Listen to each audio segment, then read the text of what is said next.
가끔씩 이런 법이 다 있나라고 하는 생각이 들 때가 있습니다.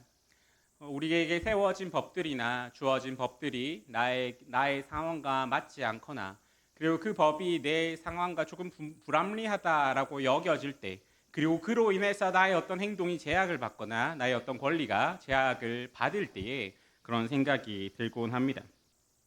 저도 그런 생각이 들었던 적이 있습니다. 얼마 전부터 이제 분리수거를 할 때 페트병에 있는 그 라벨지를 다 뜯어서 이제 라벨지 없이 그 페트병만 분리수거를 해야 된다라고 하는 법이 몇 해 전부터 있었습니다. 그런데 그 법에 대하여서 제 아내는 그것을 정말 철저하게 지키는 사람이었습니다. 이제 분리수거가 있으면은 이제 요구르트 한 병을 먹어도 이제 그거를 다 씻고, 이제 라벨지도 다 떼고, 택배 박스가 오면은 택배 상자에 있는 스티커도 테이프도 다 떼고 하는데, 저에게 그것이 너무나 불편하게, 그리고 너무나 조금은 이상하게 여겨졌습니다. 굳이 이렇게까지 해야 하나? 이렇게까지 해서 과연 얼마나 좋아질까라는 생각이 들었습니다. 그런데 그 생각이 이제 어느 날 한번 이제 어떤 TV를 보면서 보게 되었던 어떤 환경의 문제와 그로 인한 우리의 그 노력이 얼마나 중요한가라는 것을 보고, 그래도 나라도, 아니면은 우리나라라도 이렇게 하는 것이 참 좋겠다라는 생각으로 바뀌어지게 된 계기가 있었습니다. 이러한 것이 우리에게 시사하는 바를 한번 생각해 보면은, 법이나 규칙 자체가 나쁜 것이 아니라 그 법이나 규칙이 만들어진 원래의 목적을 잃어버리고, 그 의미성을 잃어버리고 그 법으로만 혹은 어떤 형식으로만 남게 될 때, 그것은 우리에게 어떤 유익이 아니라 우리를 올가매는 속박하는 족쇄가 되어 버린다라고 하는 점입니다. 오늘 우리가 살펴볼 마태복음 15장의 말씀도 바로 이런 문제를 다루고 있습니다. 예수님 시대의 종교 지도자들이 하나님의 법을 어떻게 왜곡시켰는지, 그리고 그 결과로서 어떠한 일들이 그 시대 속에서 만연해 있고 하나님은 그것을 어떻게 바라보시는지를 오늘 본문은 말씀해 주고 있습니다. 우리는 수많은 법들에 둘러싸여서 살고 있습니다. 우리를 둘러싸고 있는 법에는 사회의 법뿐만 아니라 하나님이 주신 법들, 즉 성경의 말씀과 명령들도 우리에게 법으로서 존재하고 있습니다. 그런데 과연 우리는 이 법들을 올바르게 이해하고 그 의미를 담은 채, 그 행위를 함으로써 그 의미를 마음껏 누리는 채 한번 살아가고 있는지를 오늘 이 시간 말씀을 통해 한번 같이 생각해 보는 시간이 되기를 원합니다. 오늘 1절과 2절은 이렇게 말씀합니다. 그때 바리새인과 서기관들이 예루살렘으로부터 예수께 나아 이르되, 당신의 제자들이 어찌하여 장로들의 전통을 범하나이까? 떡 먹을 때에 손을 씻지 아니하나이다 라고 말을 합니다. 예루살렘에서 바리새인과 서기관들이 왔습니다. 그들이 온 이유는 과연 예수님이 좀 이상한 사람은 아닌가, 혹은 자기가 말하는 대로 정말로 참 메시아인가 라는 것을 검증하기 위해서 왔습니다. 그런데 이들이 그 먼 곳으로부터 와가지고 기껏 한다는 질문이 무엇입니까? 당신의 제자들이 어찌하여 떡 먹을 때에 손을 씻지 아니하나이까? 라고 묻는 겁니다. 지금 우리의 눈으로 보면은 아주 조금 우스운 이야기인 것 같습니다. 기껏 예수님께 그 먼 길을 와서 한다는 얘기가 왜 손을 씻지 않습니까? 라고 하는 문제이기 때문입니다. 그런데 지금 이들에게는 그 손을 씻는다라고 하는 문제가 그 어느 것보다 중요한 위치에 있습니다. 그들은 그들에게 있어서 지금 우리의 생각과 우리의 사고와 우리의 법칙에 알맞는 그런 메시아인가라는 것을 검증하기 위해서 자기들이 이때까지 지켜왔던 그 장로들의 전통이라고 하는 것을 왜 안 지킵니까? 그러고도 당신이 유대인의 왕이다라고 할 수가 있습니까? 라고 묻는 것이기 때문입니다. 그런데 과연 이 손 씻는다라고 하는 것이 왜 그들에게 중요하게 왔는지를 한번 살펴보도록 하겠습니다. 원래 이것, 손 씻는다라고 하는 것들은 원래 이들에게 있어서 성경에는 정확히 말하면은 없는 것이었습니다. 이들에게 성경에서 손 씻는 것과 그것이 법으로서 정해진 것은 제사장들에게만 해당하는 것이었습니다. 제사장들은 제사를 드리기 전에 손을 씻어야 됐습니다. 그것은 하나님 앞에 나아갈 때 그 자신을 정결케 하는 정결례 중에 하나였습니다. 출애굽기 3장 19절에서 20절은 아론과 그의 아들들이 그 두멍에서 수족을 씻되 회막에 들어갈 때에 물로 씻어서 죽지 않도록 하고 제단에 가까이 서서 그 직분을 행하여 여호와 앞에 화제를 사를 때에도 그러할지니라 라고 말씀하고 있습니다. 하나님께서 그 제사를 드리기 전에 이들에게 손을 씻어라 라고 말씀하셨고, 그리고 그 목적과 의미는 거룩한 하나님 앞에 나아갈 때에 그 손을 씻음으로써 그 자신도 거룩하게 하며 정결함을 유지하라라고 하는 것이었습니다. 이것은 단순히 위생의 문제가 아니라 어떤 영적인 정결함을 상징하는 것이었습니다. 그런데 문제는 여기서 시작되게 됩니다. 이들이 흔히 말했던 장로들의 전통이다라고 하는 것은 기존에 있었던 율법을 일상의 삶에서 어떻게 적용할 것인가라는 것에 대한 이들의 해석이 됩니다. 그래서 이들은 제사장의 규정을 확장시킵니다. 하나님 앞에 나아갈 때에 그 손을 씻음으로써 정결하게 한다면은 하나님이 주신 음식을 먹을 때에도 우리가 당연히 그렇게 정결하게 하는 것이 좋지 않겠나라고 생각을 했을지는 모르겠습니다. 그리하여서 바리새인들과 서기관들은 그 전통 속에서 이 제사장의 규정을 스스로 확장시키고 다른 곳에 적용시켜서 모든 사람이 밥을 먹기 전에 손을 씻게 하는 장로들의 전통을 만들게 됩니다. 그렇게 만들고 지켜오는 과정 가운데 이제 이들의 관심, 이들의 어떤 생각은 과연 우리가 하나님 앞에 하나님이 주신 것에 대하여서 정결하게 감사함으로 나아가는 것 자체에 있지 않습니다. 이제 이들의 관심은 그것을 통해 정결하냐 아니면 우리가 마음가짐을 새롭게 하냐가 아니라 너가 밥을 먹었을 때 손을 씻었냐 아니면 손을 씻지 않았냐라는 것에만 관심이 있게 된 것입니다. 이것은 질서가 아닙니다.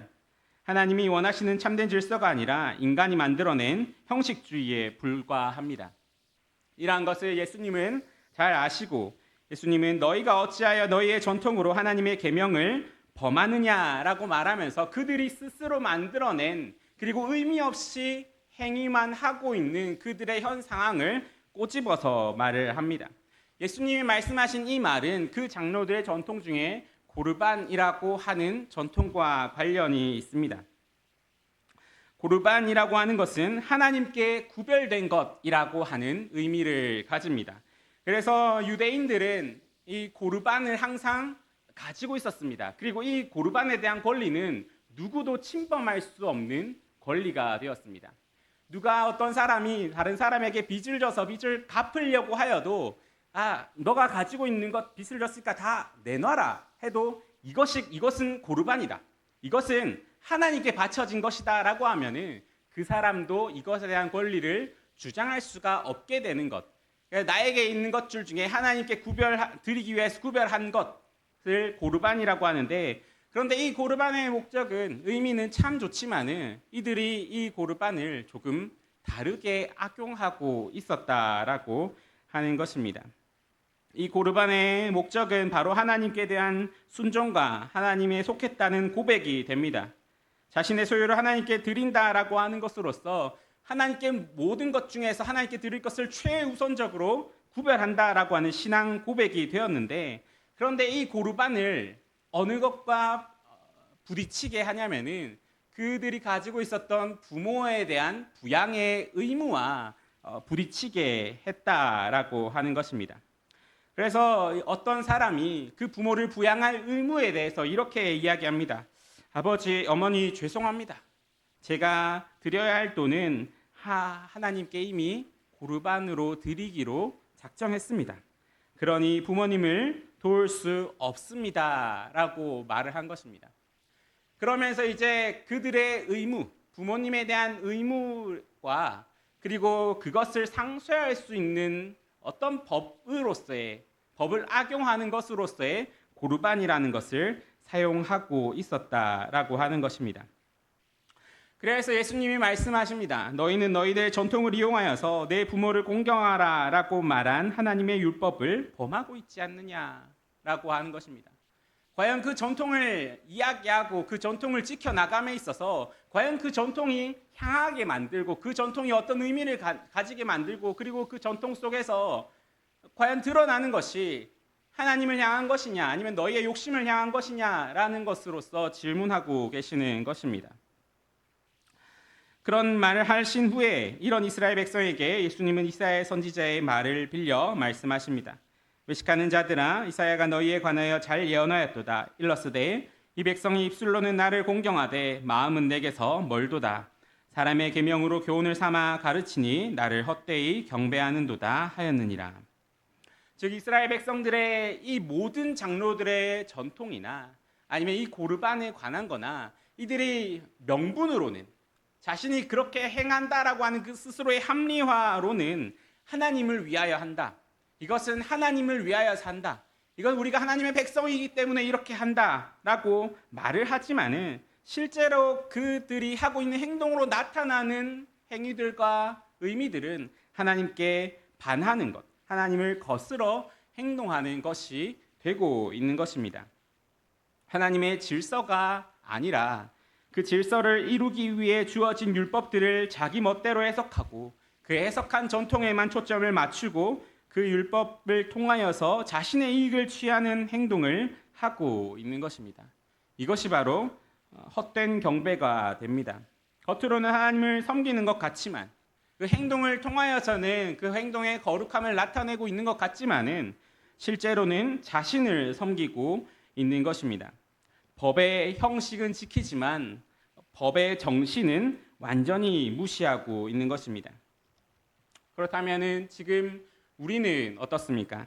현재를 살아가고 있는 교회는 그리고 우리 성도들은 하나님의 질서를 이루면서 잘 살아가고 있습니까?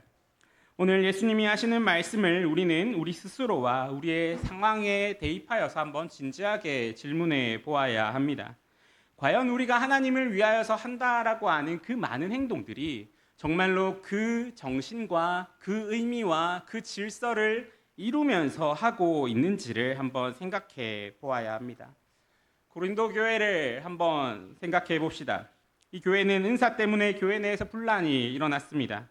하나님은 교회를 세우기 위하여 은사를 주셨는데 오히려 그 은사 때문에 교회가 무너지는, 교회가 갈라지게 되는 아이러니한 상황이 일어난 것입니다. 그래서 사도 바울은 사랑을 강조합니다. 누구의 은사가 더 뛰어나냐, 누가 더 높으냐라는 것이 아니라 은사가 왜 주어졌나라는 것을 생각해 봐라라고 하는 것입니다. 그렇다면 우리가 하고 있는 그 모든 행동들 중에서 하나님이 우리에게 명령하신 것들을 우리가 실제로 해나가는 과정 중에서 하나님이 왜 그것을 주셨으며 그것을 통하여서 무엇을 이루고자 하셨는가라는 것을 다시 한번 생각하는 것이 필요합니다. 그리하여 하나님의 질서를 이루어가는 것이 우리에게 필요합니다. 우리가 하나님의 법을 통하여서 하나님의 질서를 이루기 위해서는 어떻게 해야 되겠습니까? 먼저 성경을 통하여서 우리에게 그 말씀을 주신 하나님의 목적을 알아야 합니다. 하나님의 그 전체적인 목적과 그 방향성이 우리에게 없다면은 우리에게 남은 것은 본래의 목적이 아닌 행동만이 남게 되며 그 남은 행위에는 그 자신만을 위한 목적을 불어넣게 됩니다. 현재 우리가 하고 있는 수많은 신앙의 이름 아래에 있는 수많은 행위들이 있습니다. 좁게는 예배와 기도와 찬양으로부터 시작해서 넓게는 교회 안에의 당회와 그리고 노회와 총회들 같은 행동들이 있습니다. 우리의 이러한 행위들이 하나님의 질서를 이루려면 어떻게 해야 되겠습니까? 그 안에서 그것을 통하여서 이루어지고 있는 그 의미와 목적이 정말로 다른 하나님의 법들과 잘 조화를 이루면서 되고 있는가? 그 행동 속에서 하나님이 의도하신 그 목적을 통해서 우리가 가고 있는가라는 것을 알아야 합니다. 그렇기 때문에 예배라는 것도 그리고 우리에게 주신 모든 신앙의 행위들도 우리가 그것을 통해서 어디로 가고 있느냐라는 것을 우리가 계속 확인하는 것이 중요합니다. 웨스트민스터 신앙고백서는 예배에 대하여서 하나님이 제정하신 방법으로 그리고 계시된 뜻에 따라서 드려야 함을 말합니다. 우리가 무의식적으로 드려지는 예배, 그리고 예배들 속에 많은 그 순서에도 그 하나하나의 그 의미를 담아야 한다라고 하는 것입니다. 그렇기에 우리가 왜 기도를 하는가? 우리가 왜 예배를 드리는가? 우리가 왜 찬양을 하는가? 왜 교회에 직분자가 있는가? 이것을 알지 못한다면은, 그리고 그것을 생각하지 않는다면은 그저 우리에게 남는 것은 행위뿐입니다. 그리고 겉으로 드러나는 것뿐입니다. 그리고 그 비어있는 의미는 어떤 자신의 욕심이나 아니면은 어떤 그 인간의 본성으로 채워지게 되게 됩니다. 예를 들어서 결혼이라는 것을 한번 생각해 봅시다. 웨스트민스터 신앙고백서는 결혼에 대하여 남편과 아내가 서로를 돕고 합법적인 자손을 통해 인류를 번성하게 하며 거룩한 씨를 통해 교회를 성장시키고 성적 부정함을 방지하기 위해 제정되었다라고 말합니다. 그런데 이러한 결혼의 의미가 없어지고 결혼이라는 행위만 남았을 때 과연 우리는, 그리고 세상은 그 결혼에 어떤 의미를 부여하겠습니까? 각자의 욕심에 맞는 의미를 부여하고 각자의 상황에 맞는 의미를 부여하고 결국 그를 통해서 우리가 얻고 누려야 하며 그리고 그것을 통해서 우리가 나아가야 되는 의미와 목적은 상실되게 돼버립니다. 이렇게 부여되는 의미가 바로 오늘 예수님이 지적하신 사람의 교훈이 됩니다. 이렇게 어떠한 행위 속에 그 의미가 없어지고 사람의 교훈이 부여될 때에 그것이 가지고 있었던 의미는 퇴색되며 그것을 통하여서 행동하여지는 사회 속에서 질서는 없어지게 됩니다. 예수님은 무리를 불러서 듣고 깨달으라 말씀하십니다.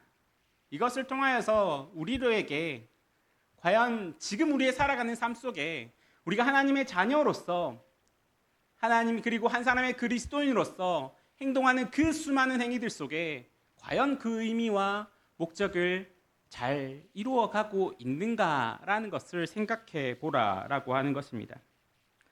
우리가 우리에게 주어진 법을 지킨다는 것은 단순히 그 행위를 하는 것으로 그치지 않습니다.